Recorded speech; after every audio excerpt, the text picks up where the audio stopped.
She rolled her eyes the moment I stepped through the door. "Another coat, Grandma?" she scoffed, tossing her phone onto the couch. "You don't go anywhere. Stop wasting money." The word wasting stuck to me like dust. I looked down at the pale blue coat still wrapped in tissue paper, the first new thing I'd bought for myself in years. She snatched the tag from my hand, squinting at the price. "You need to start being smarter. That's why I'm helping you with your finances, remember?" Her voice was syrup, but her grip on my wrist was steel. I smiled weakly then, because what she didn't know was that I'd already started making a few changes of my own. Changes she'd never see coming. When you reach 81, people stop asking what you want. They start deciding for you. The apartment I'd once decorated with soft colors and family photos now felt like a waiting room, everything rearranged for efficiency. My granddaughter called it helping. I called it erasing. She'd moved in 6 months ago, just until she finished grad school. I'd said yes because I missed company. I didn't realize I was opening my door to someone who saw me not as family, but as an opportunity. At first, she was kind. She'd bring me coffee, take me to appointments, handle my bank app when I said my eyes were tired. Then little by little, the kindness turned sharp. It began with comments. "Why do you keep the lights on all day? Electricity isn't free, Grandma. You really don't need that much salt, it's bad for your heart." Then came control. "I'll handle your bills now, you always forget things. I moved your credit card to my account for safekeeping. Don't worry, I'll pick what groceries you need." And when I bought myself that pale blue coat, something inside her snapped, not out of concern, but possession. She wanted to own every decision I made. That night, I laid the coat across my lap and touched its soft fabric like it was made of courage. I'd bought it with my pension money I'd earned from 40 years of working as a school librarian. Every stitch in that coat felt like a whisper from the woman I used to be, the one who made choices without permission. When I'd gone to hang it up, I noticed something odd. My bank card wasn't in my wallet. I looked on the counter, under my papers, in the drawer where I kept my stamps. Nothing. So I went to the living room, where my granddaughter sat cross-legged on the couch, her face lit by her phone. "Sweetheart, have you seen my bank card?" I asked. She didn't look up. "Yeah. I took it." My chest tightened. "You took it?" She sighed, tapping her screen. "Relax. I just moved your money into my account for now. You were getting all those weird charges last month, remember?" "I never had weird charges," I said softly. She rolled her eyes again. "You just don't notice them. Look, Grandma, I'm trying to protect you. You're not good with this stuff anymore." "Protect me." That phrase echoed in my mind long after she went to bed, her laughter floating down the hall as she scrolled through her phone. The next morning, I went to the kitchen early, before she woke. I found her laptop open on the counter, her bank page still logged in. My name sat there under a linked account. My pension payments were being rerouted into hers.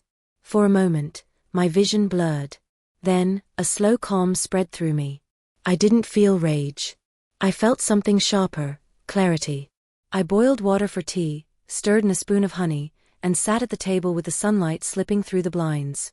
For the first time in months, I let myself think freely. If she believed I was too old to notice, I'd let her.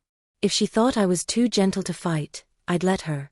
Because when people underestimate you, they hand you the very weapon you need, surprise. That afternoon, she stormed into the kitchen with her phone in hand. "Grandma, your credit score dropped again. Did you open a new account or something?" I shook my head. "Oh no, dear. I wouldn't know how." Her eyes narrowed. "Then why did a letter from the bank come for you?" "Maybe you should open it," I said kindly, sliding it across the table. She tore it open, muttering. Her expression changed mid-sentence. "What's this? You transferred your pension?" "Yes," I said, smiling faintly. "I thought I'd try handling it myself again." She laughed, not kindly. "You? Grandma, no offense, but you can't even remember your PIN half the time." I sipped my tea. "Oh, I remember more than you think." Her eyes darkened. "You're being paranoid again. I'm only trying to help." I looked at her, really looked at her. The girl I'd once read bedtime stories to was gone. In her place sat a stranger with entitlement in her bones. That evening, I pretended to nap while she made phone calls in the living room. Her voice drifted through the walls, casual, practiced. "No, don't worry, she won't notice. I'm just consolidating things. Yeah, the account's in her name, but I have full access. It's not like she'll use it." My hand tightened on the armrest. She spoke about my savings like they were hers, like I was a burden she was managing. I waited until she left the room, then took out my old journal. I hadn't written in it in years, but I opened to a blank page and wrote. "She calls it protection. I call it theft." The next morning, I made her breakfast: eggs, toast, orange juice. She barely said thank you. "Grandma," she began, "I've been thinking. Maybe it's time we sold this place. It's too big for you. I could move you into assisted living, somewhere nice, with a nurse and activities." I smiled politely, though my pulse raced. "And you'd live here?" I asked. "Well, yeah," she said. "I mean, it makes sense. I could finish my degree, maybe rent one room out. You'd be comfortable, trust me." Comfortable. The same word people use before taking something they shouldn't. I nodded slowly. "That's very thoughtful." She grinned, mistaking my politeness for surrender. "Good. I'll start talking to a realtor this week." That afternoon, I called someone I hadn't spoken to in years, my old friend from the library, Evelyn, now a part-time accountant. "Evie," I said, lowering my voice, "do you still have that notary friend?" "I do," she said cautiously. "Why?" "I think I'm about to make my granddaughter's semester a lot more educational." She laughed softly. "Oh dear. What happened now?" "I'll explain soon," I said. "But first, I need you to help me move something important."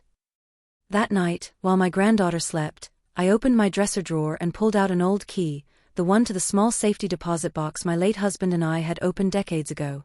She didn't know it existed. Inside were bonds, jewelry, and the original deed to this apartment. I wrapped the key in tissue and slipped it into my cardigan pocket. Then I took a quiet walk to the mailbox, where the city lights painted silver reflections on the pavement. The air was cool, almost forgiving. I mailed a small envelope to my friend Evelyn, the first step in reclaiming what was mine.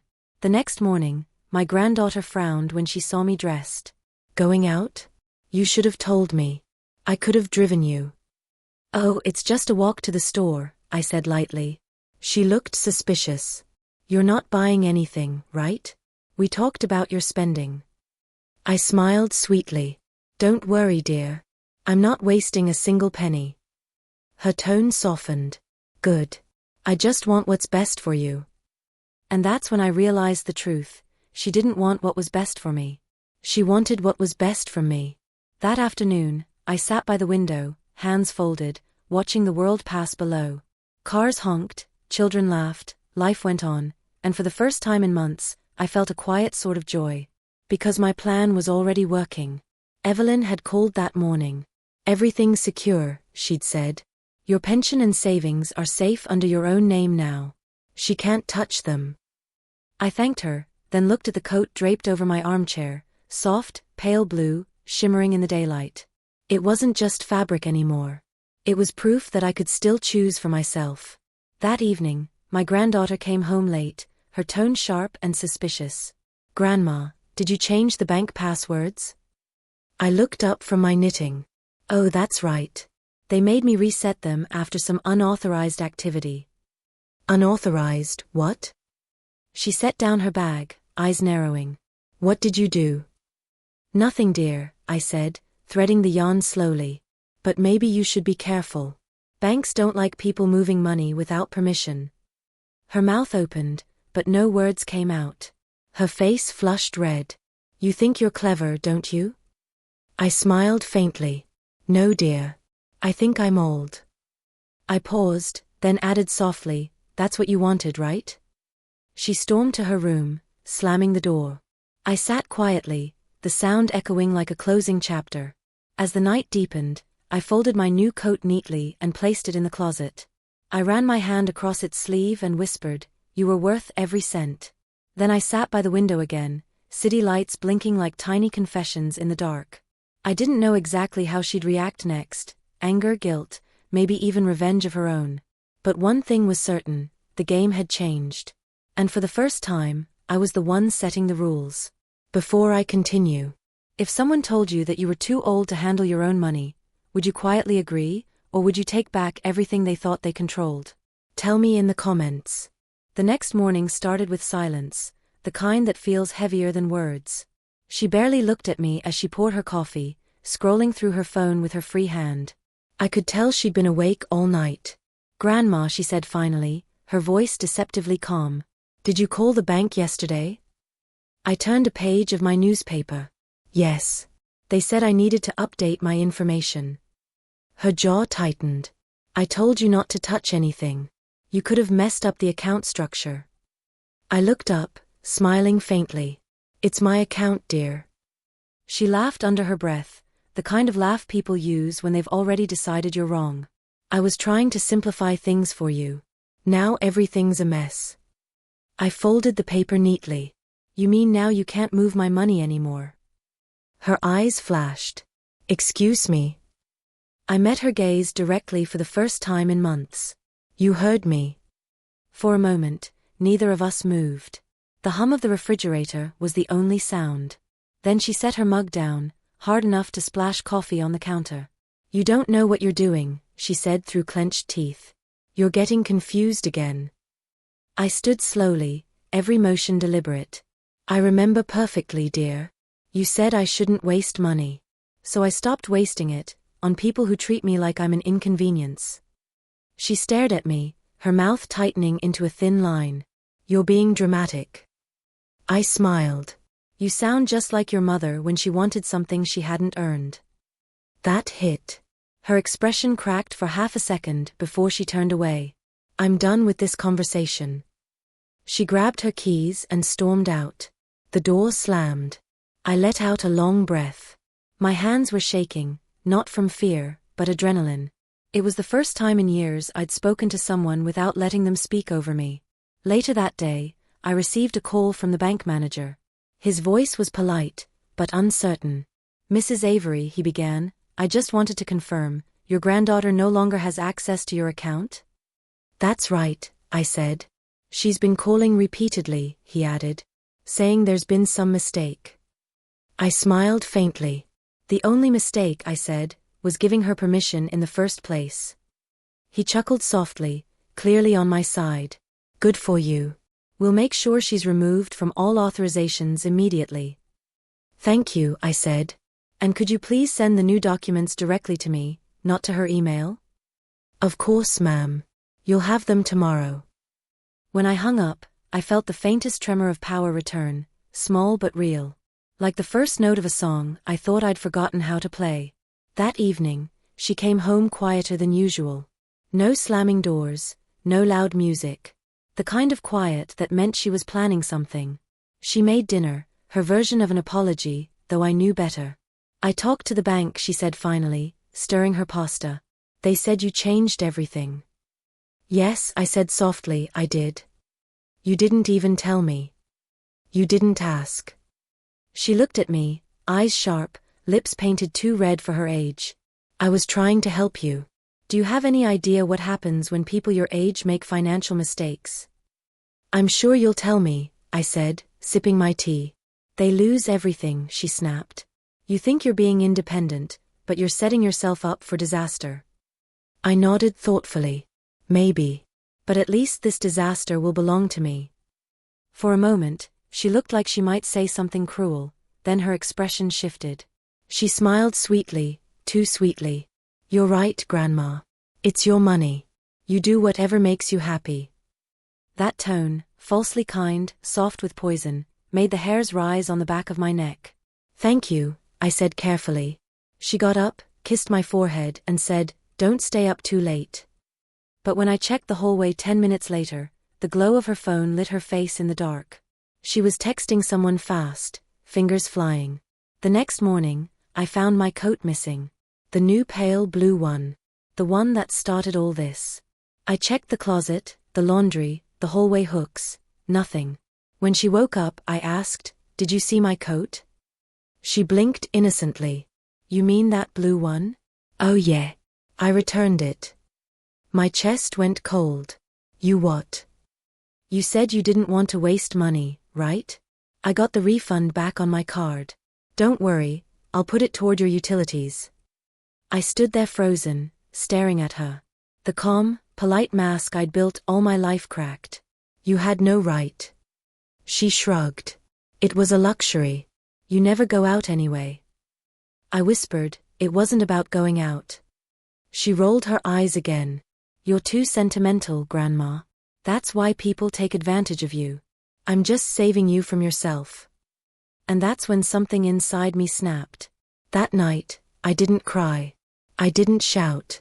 I wrote. In my notebook, I drew 2 columns, what she controls and what I control. Her list was long: accounts, passwords, mail access, even my phone plan. Mine had only one thing at first: knowledge. But knowledge, I reminded myself, is the root of every kind of freedom. The next morning, I called my old landlord, Mr. Fisher, the same man who'd owned this apartment building for 40 years. He answered with his usual gruff kindness. Margaret. Haven't heard from you in ages. I'm still here, Mr. Fisher, I said. And I need a favor.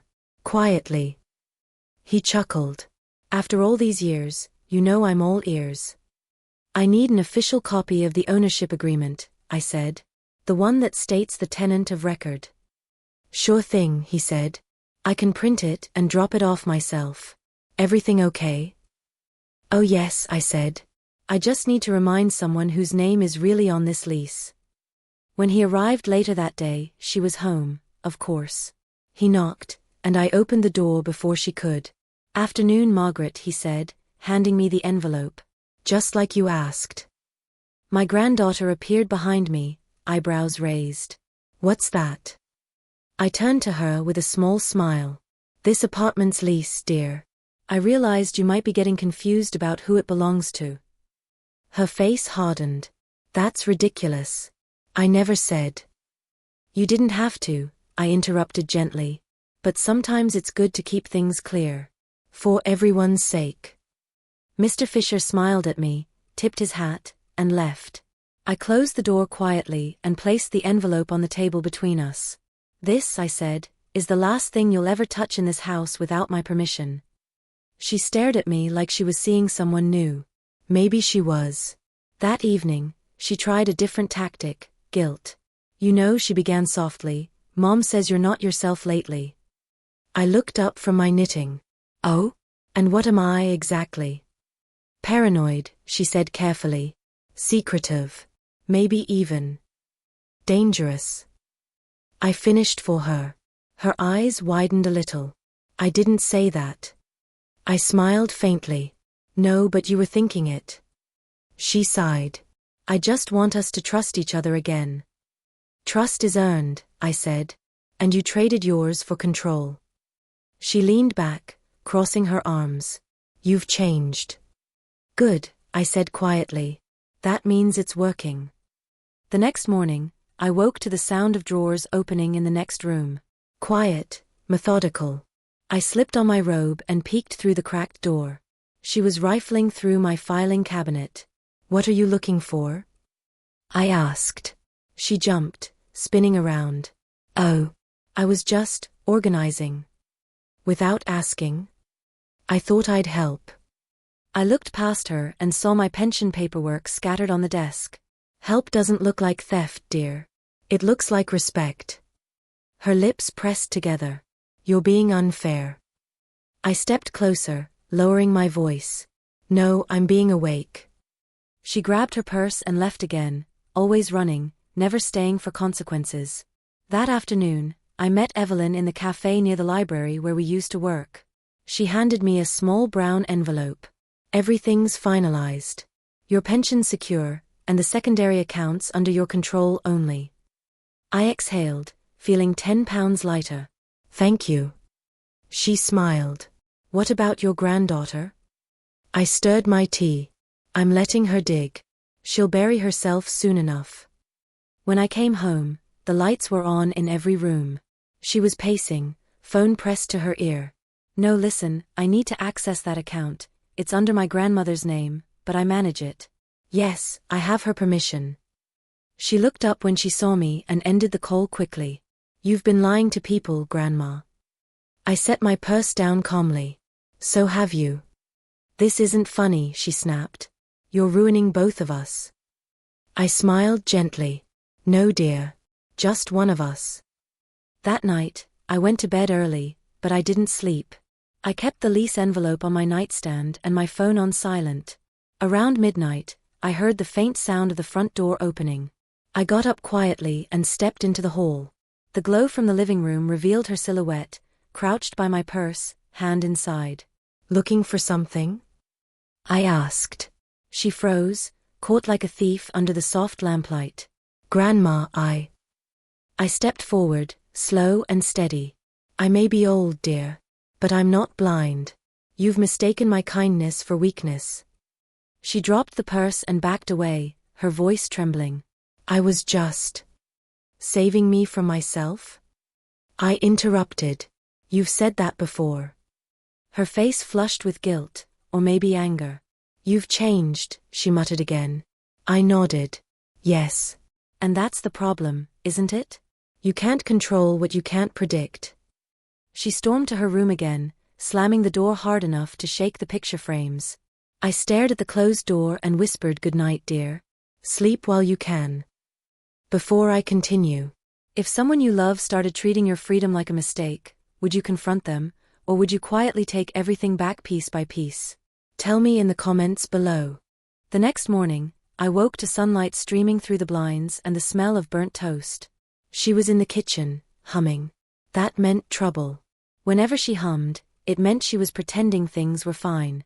She did it when she wanted to reset the story, to paint herself as the dutiful granddaughter and me as the forgetful old fool. Morning, she chirped, sliding a plate toward me. Breakfast. I eyed the food, then her smile. Thank you. You didn't have to. I wanted to. She sat across from me, feigning warmth. I was thinking, we've both been tense lately. Let's stop fighting, okay? I smiled faintly. That would be nice. But she couldn't help herself. Her eyes flicked to the envelope on the counter labeled lease copy, Mrs. Avery. I was also thinking, she continued carefully, that maybe we should revisit the living situation. You know, make things official for the future. Official. She nodded, brushing her hair behind her ear. I've been reading about joint tenancy. It's what families do when they share property, makes inheritance and medical stuff easier later. There it was, the greed hiding under kindness. You'd want your name on the lease, then? I asked softly. She smiled sweetly. It's just paperwork. You'd still be in control, of course. I took a sip of my tea. I'll think about it. Inside, I was already thinking about how to make sure she never saw that paper again. That afternoon, I met Evelyn again at the same cafe near the library. I told her everything. She's escalating, I said, stirring my tea. She wants legal claim. Evelyn frowned. You need to document everything. Every threat, every lie, every attempt to access your accounts. Start recording if you can. I already have, I said, pulling a small notebook from my purse. Dates, conversations, even who she called at the bank. Evelyn's eyes lit with approval. Good. We can build a timeline. But you'll need witnesses too. I have one, I said. Mr. Fisher, my landlord. He's seen her behavior. She smiled. Perfect. Once you're ready, we'll send everything to the legal aid office. They handle elder financial abuse cases like this all the time. I stared out the window, the city blurring into a gray streak of movement. I never thought I'd be saying that word, abuse. Not from my own granddaughter. Evelyn reached across the table, touching my hand. Then make sure she never has the power to do it again. That night, I began my plan. While she was out with friends, I quietly walked through the apartment and took photos of every document she'd altered, my mail bills, even the note she'd forged with my signature on a joint access form. I stored them in a small envelope marked receipts. Then I placed it in my knitting basket, under the skeins of yarn she never touched. Before bed, I wrote one last line in my notebook. Tomorrow, I'll let her trap herself. The next morning, I made pancakes. I hadn't cooked like that in weeks, but I wanted her relaxed, careless. She walked in wearing her expensive jacket, hair pulled into a sleek ponytail, the scent of perfume she couldn't afford lingering in the air. Wow, she said, raising an eyebrow. You're in a good mood. I flipped a pancake and smiled. I figured we could use a nice morning. She sat, grinning. Maybe we can. I might have overreacted lately. I placed a plate in front of her. We both did. She cut into the pancakes, talking between bites. I was actually looking online for apartments earlier. Found a great one near school, but they need a bigger down payment. I thought maybe. I looked up slowly. Maybe what? Maybe you could co-sign. Just until I get approved. There it was again, the entitlement, sweetly disguised. Of course, I said softly. Bring the papers later. I'd love to see them. Her eyes sparkled, mistaking my calm for compliance. You're the best, Grandma. That afternoon, she went to class. I went to the library. I photocopied every document I had, then walked 3 blocks to a notary's office. The clerk, a man about my age with kind eyes, notarized my records and copies of the lease. When he was done, he said, if she's trying to manipulate your finances, these papers could save you.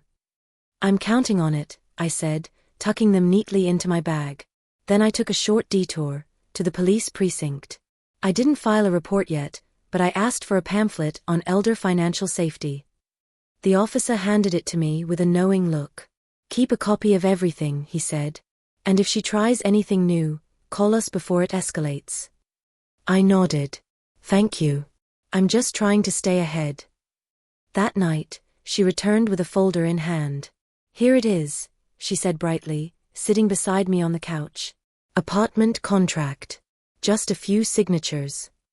I smiled warmly. Let's take a look. She opened the folder, explaining each line too quickly, her tone rehearsed. This one's just a guarantee clause, and this one. I stopped her gently. Before I sign, I'd like my lawyer friend to review it. Her face stiffened. Lawyer? You don't need a lawyer. Maybe not, I said, but you said yourself I get confused sometimes. Her jaw clenched. You don't trust me, do you? I met her eyes. Trust is earned, dear. And lately, you've been spending it faster than my savings. She stood abruptly, snatching the papers. You're making a mistake. You're too old to handle this. I looked at her evenly. And you're too young to realize you can't rewrite who I am. She stormed off, slamming her bedroom door. I heard drawers opening, zippers, the rustle of papers. She was looking for something, maybe the copies she thought she'd hidden from me. She didn't know they were already in a locked box at Evelyn's office. The next morning, I woke to find my laptop missing. My desk drawer was open, my files scattered. When she came out of her room, she acted casual. Morning, she said. You sleep okay? Fine, I said. Have you seen my laptop? She shrugged. Maybe you misplaced it. You do that sometimes. I smiled slightly. You're right. I'm forgetful. But later, when she left for class, I checked the living room. The laptop was in her bag, charger wrapped neatly on top. I didn't take it back. Not yet. Instead, I took out my phone, turned on the camera, and recorded the open bag sitting on the couch. Then I whispered to the camera. Evidence, March 12th, 8:43 a.m. That evening, I called Evelyn again. She's getting reckless, I said. I have proof now, recordings, photos, timestamps. Evelyn's voice hardened. You're ready then. We can contact the legal aid office tomorrow. They'll file for an injunction preventing her from touching any shared property or financial accounts. I exhaled. Do you think they'll believe me? With what you've documented, she said. They'll believe every word. I smiled for the first time in days. Good. That night, I sat by the window watching the streetlights blink through the fog. She came home late again, laughing into her phone. When she saw me awake, she paused. Still up? Yes, I said. Just thinking. About what? About what people mean when they say help. She tilted her head. You think I don't help you? I smiled faintly. You help yourself through me. Her expression hardened. You really think I'd steal from you? Not think, I said softly. No. She didn't respond. Just stared at me for a moment too long, then disappeared into her room. The next morning, she tried one last trick. She came out dressed neatly, hair brushed, eyes glassy. Grandma, I'm sorry, she said, voice trembling. I've been stressed about school and money. I know I've been harsh. I studied her face. What do you want? Nothing, she said quickly. Just forgiveness. I nodded. You have it. She looked surprised. That's it. Forgiveness is free, I said. But trust costs more than you can afford. Her smile faltered. You don't mean that. I do. She turned away, wiping at her eyes, but I didn't see tears. That afternoon, I was sitting on the couch when my phone buzzed with a new email. It was from my bank. Unauthorized account inquiry detected, attempted password reset. I froze. She was trying again. Within minutes, I received another alert, this one from my pension office. Someone had tried to access my retirement records using my social security number. I sat still for a long moment, the weight of it pressing down. Then, calm as ever, I picked up my phone and called Evelyn. It's time, I said. 2 days later, an officer knocked on our door. He was polite, professional. Good afternoon, ma'am. We received a report about possible financial misuse. Are you Mrs. Avery? Yes. He glanced at the young woman standing frozen behind me. We'll need to ask a few questions. Her face drained of color. What? This is ridiculous. He turned to her calmly. Miss, you've been listed on several financial records connected to unauthorized access. We just need clarification. I stepped aside, gesturing toward the kitchen table. You can speak here. As they talked, I sat quietly on the couch, the pale blue coat folded neatly beside me. Evelyn had bought it back for me from the same shop. My granddaughter's voice cracked as the officer took notes. She's confused. She doesn't understand online banking. The officer raised an eyebrow. Ma'am, the transactions were traced to your device. Her face fell. That's impossible. He slid a printed log across the table. Her name. Her account. Her timestamps. I sipped my tea, silent. When the officer left, she stood in the doorway, shaking. You reported me? I looked up. I protected myself. You ruined my life, she shouted. No, I said softly. You ruined your own when you decided mine wasn't enough for you. She glared at me, eyes wild with panic. You'll regret this. Maybe, I said. But not as much as you will. That night, the apartment was silent again, but it felt different. It didn't feel like surrender. It felt like freedom breathing through the cracks of old walls. I sat in my armchair, knitting slowly, the coat folded nearby. And for the first time in months, I didn't have to hide. Before I continue, if your own family tried to take over your life, would you fight back quietly or expose them publicly? Tell me in the comments below. The courthouse smelled faintly of old paper and rain. I sat on the wooden bench outside room 204, the envelope of documents pressed against my lap like a shield. Evelyn sat beside me, adjusting her glasses, her calm confidence keeping me steady. You've got everything, she whispered. I nodded. Every date, every email, every transfer.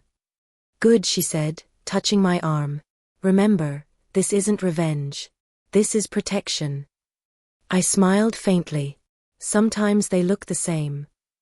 When the bailiff called our names, my legs felt heavier than I remembered. But I stood tall, the quiet kind of tall that doesn't need height to be seen. Inside, the room was full. A few reporters, maybe curious neighbors, sat near the back. My granddaughter stood on the opposite side, arms crossed, her once sleek hair pulled tight, her jaw stiff. She wouldn't look at me. Her lawyer, a young man barely older than her, leaned close, whispering something. She nodded, eyes cold. Evelyn nudged me gently. Ready? As I'll ever be. The judge entered, a woman in her 60s with a calm authority that made the room fall silent. She scanned the papers before her. This is the matter of Avery versus Avery, petition for financial restitution and elder protection. Both parties present. Yes, Your Honor, Evelyn said. The judge nodded. Proceed. Evelyn stood. Your Honor, this is a case of deliberate financial manipulation and unauthorized access to personal funds. My client, Mrs. Margaret Avery, is the sole owner of her accounts, residence, and pension. We have documentation showing her granddaughter transferred over $23,000 to her own account over several months without consent. Gasps rippled through the room. The young lawyer stood quickly. Your Honor, my client was assisting her grandmother, not stealing from her. Mrs. Avery is in her 80s and has a history of forgetfulness. Objection, Evelyn cut in. There is no medical documentation of that, and my client's records show full cognitive clarity. The judge raised a hand. Let's stick to evidence. Evelyn opened the first folder. Your Honor, Exhibit A, bank statements showing repeated unauthorized transfers. Exhibit B, voice recording where the granddaughter admits to moving funds for safety.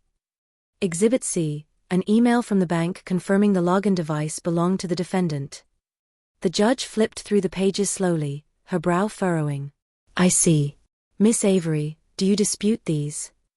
My granddaughter's voice wavered slightly. I was helping her. She didn't understand the system. Evelyn approached the stand calmly. You said in a text message, quote, she won't notice. She never checks her balance.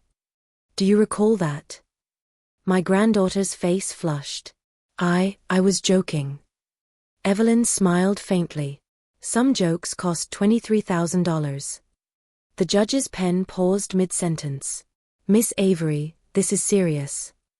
As the session went on, Evelyn presented more copies of my pension statements, the forged joint access form, even a photo of my missing laptop with a timestamp.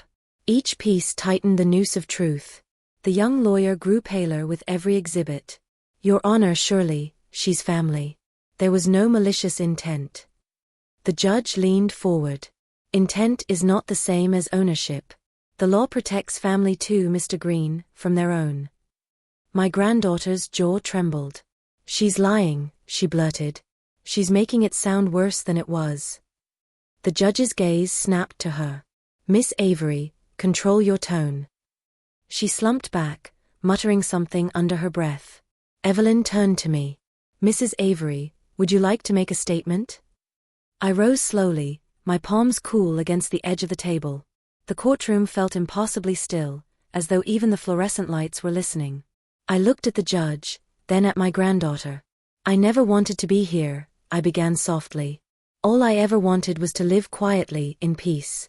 I raised my children, paid my bills, helped when I could. But lately, help has turned into control. Concern has turned into ownership. I turned slightly toward the audience. She says I'm forgetful. Maybe I am. But I remember love. I remember trust. And I remember the exact moment I realized both were being used against me. I placed a trembling hand on the envelope. This isn't about money. It's about respect, the one thing you can't deposit or withdraw. When I sat down, even the reporters had stopped typing. The judge took a long breath. This court acknowledges the evidence presented. Miss Avery, based on the documentation, it is clear you accessed and redirected your grandmother's funds without authorization. This qualifies as financial exploitation. My granddaughter's face went white. Exploitation. Yes, the judge said firmly. You will be required to return all misappropriated funds and will no longer have any legal or financial power over your grandmother. Her lawyer whispered urgently, but she wasn't listening. Her eyes were locked on me, anger, disbelief, and humiliation swirling together. This isn't fair, she said finally, voice breaking. I was trying to take care of you. I looked at her, sadness softening my voice. Then why did it feel like prison, not care? She had no answer. After the gavel fell, the room erupted in murmurs. Reporters leaned forward, scribbling notes. Evelyn gathered the papers with her usual precision. You did beautifully, she whispered. I just told the truth, I said. That's rarer than you think, she replied. As we stepped into the hallway, my granddaughter followed, her footsteps echoing sharply. You embarrassed me, she hissed. In front of everyone. I turned, my voice steady. You embarrassed yourself the day you decided I couldn't think for myself. She blinked back tears, or maybe fury. I lost everything because of you. I shook my head gently. No, dear. You lost everything because you treated people like possessions. She opened her mouth to argue, then stopped. Her shoulders sagged. You're cruel. I looked at her for a long moment. You taught me how. Outside, rain had started to fall, soft, steady, cleansing. Evelyn opened her umbrella and glanced at me. You ready to go home? I nodded. More than ever. We walked down the courthouse steps, puddles rippling around our shoes. At the curb, Evelyn turned. What will you do now? I smiled faintly. Live. That'll be punishment enough for her. Back home, the apartment felt different, lighter somehow. I set my coat on the hook, turned on the lamp, and poured myself a cup of tea. The quiet didn't feel empty anymore. It felt earned. But peace, I've learned, doesn't come easy. It asks questions first. And mine arrived that night, in the form of a phone call. Mrs. Avery, a male voice said. This is Officer Benton from Financial Crimes. We're reviewing your granddaughter's activity, and something came up. You might want to see this in person. My stomach dropped. Something new. Yes, ma'am, he said. We traced a secondary account under your name, one opened months ago. We believe there's a larger transfer involved. How large? He hesitated. Nearly double what was discussed in court. It's tied to a property application, signed electronically. I gripped the phone tighter. A property? Yes, ma'am. It seems she was attempting to buy a small condominium, using your pension as collateral. My knees weakened. Collateral? That means that if it was approved, you'd be responsible for the loan, he finished gently. But don't worry. We froze the transaction. We just need you to come by tomorrow to sign a statement. I sat in stunned silence after he hung up, the hum of the refrigerator the only sound. She'd gone further than I ever imagined. She hadn't just tried to take my money, she'd tried to take my future. Later that night, I heard her door creak open. She must have thought I was asleep. Her footsteps padded softly across the living room. Then, the unmistakable click of the front door. I peeked through the curtain. She was outside, dragging a suitcase down the stairs into the rain. The streetlight caught her face for one brief second, drenched, desperate, and lost. I almost opened the door. Almost. But then I remembered the months of manipulation, the lies, the way she'd taken my kindness and twisted it into chains. So I whispered to myself, no more rescuing those who burn the lifeboat. The next morning, Evelyn called. They found her.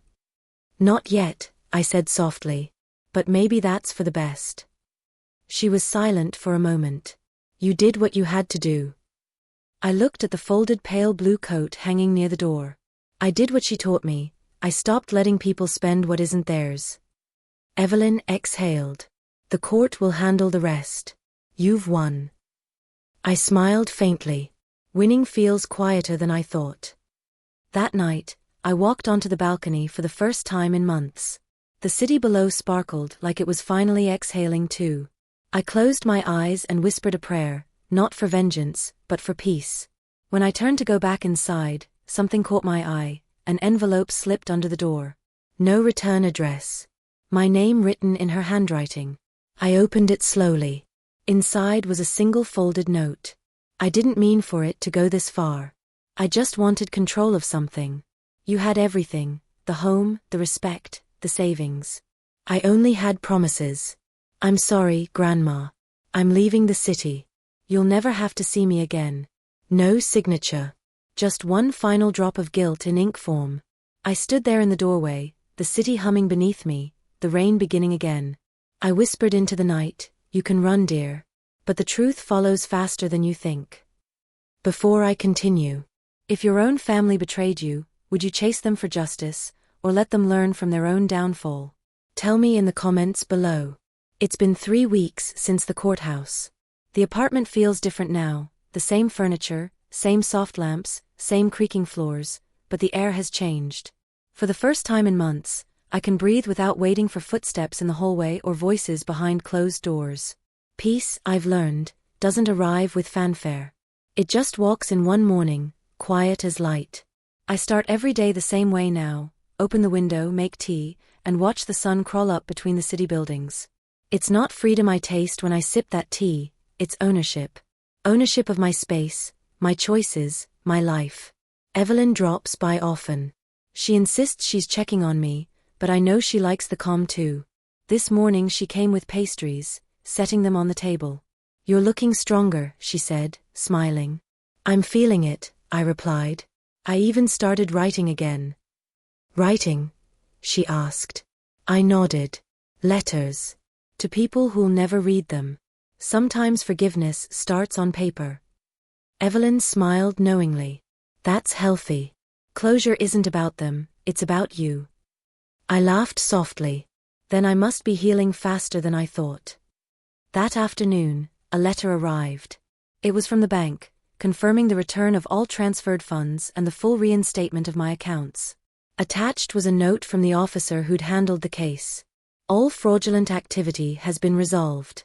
The defendant has agreed to full repayment through asset liquidation." I folded the paper carefully, exhaling slowly. Justice, it turns out, doesn't roar, it whispers. I walked to the closet and touched the pale blue coat that had started it all. Still soft. Still beautiful. Still mine. I put it on. It wasn't just a coat anymore, it was a symbol. A second skin for the woman I'd buried under compliance. Later that evening, I decided to take a walk. The city was alive but not hurried. Golden streetlights reflected off the wet pavement, and people passed with a kind of focus you only find in autumn. As I rounded the corner, I saw a figure sitting on a bus stop bench. A young woman, hair pulled into a messy bun, suitcase by her feet. I knew that posture, the defeated slump of someone who'd run out of excuses. It was her. My granddaughter. She didn't see me at first. She was staring down at her phone, scrolling mindlessly, like she was searching for someone to tell her what to do next. For a moment, I almost walked past. I'd promised myself I wouldn't interfere again. But then she looked up, and our eyes met. Her face froze. She stood slowly, like she was afraid I'd disappear if she moved too fast. "Grandma," she whispered. I didn't speak. I didn't think I'd see you again. "I didn't either," I said quietly. She swallowed hard. "I know you probably hate me." I shook my head. "No, dear. Hate's too heavy to carry." She looked down, tears gathering. "I just wanted to control something. Everything in my life feels like a test I keep failing. And you made it all look easy. You had stability. I had nothing." I took a slow step closer. "So you decided to take mine." She wiped her eyes. "I thought you'd forgive me. You always do."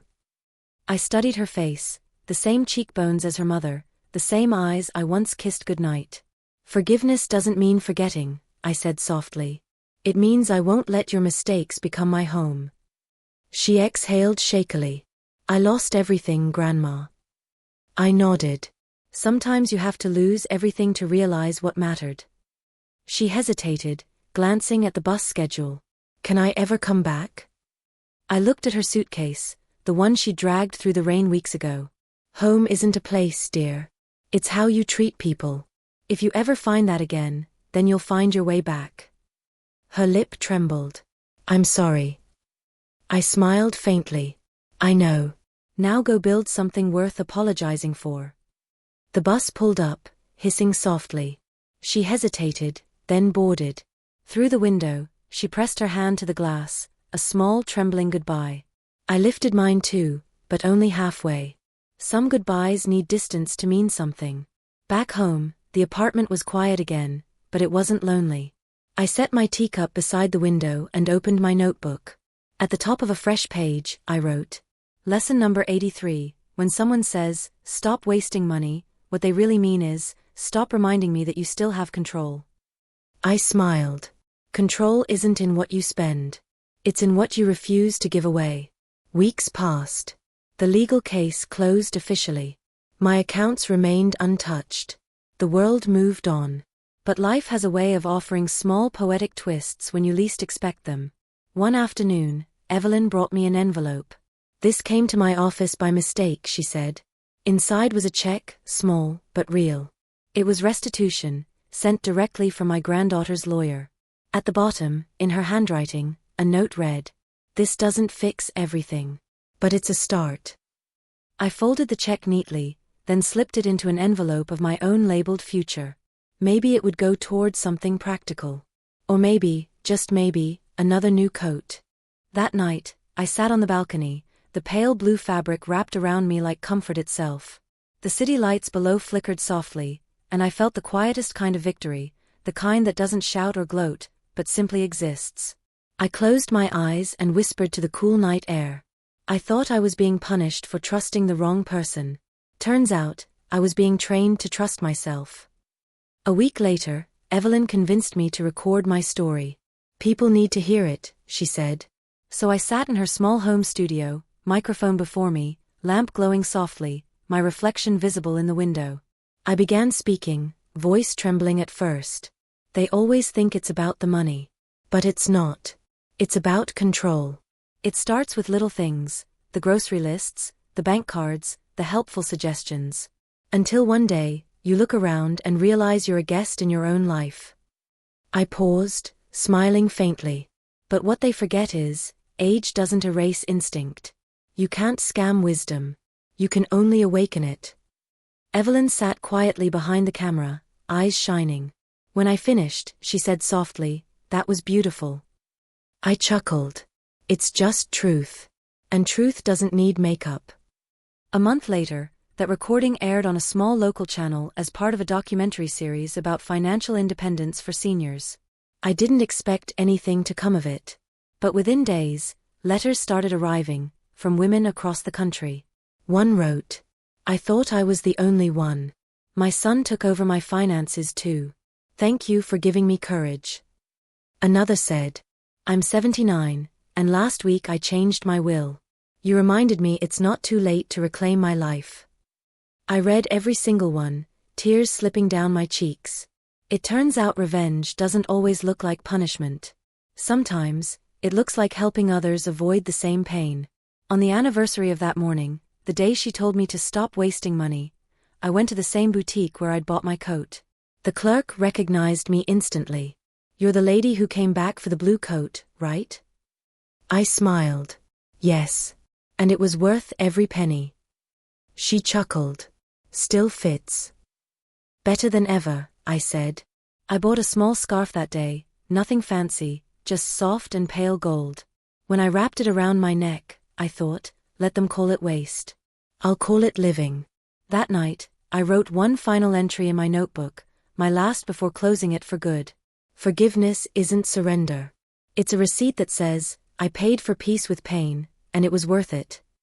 I closed the book, turned off the lamp, and watched the city lights blink one by one, like small stars keeping me company. For the first time in a long, long time, I felt like myself again. Before I end this story, let me ask you something. If someone told you to stop wasting money, but what they really meant was to stop living your life, would you let them decide your worth? Tell me in the comments below. And don't forget to like, share, and subscribe, because every story like this one started with someone saying you can't.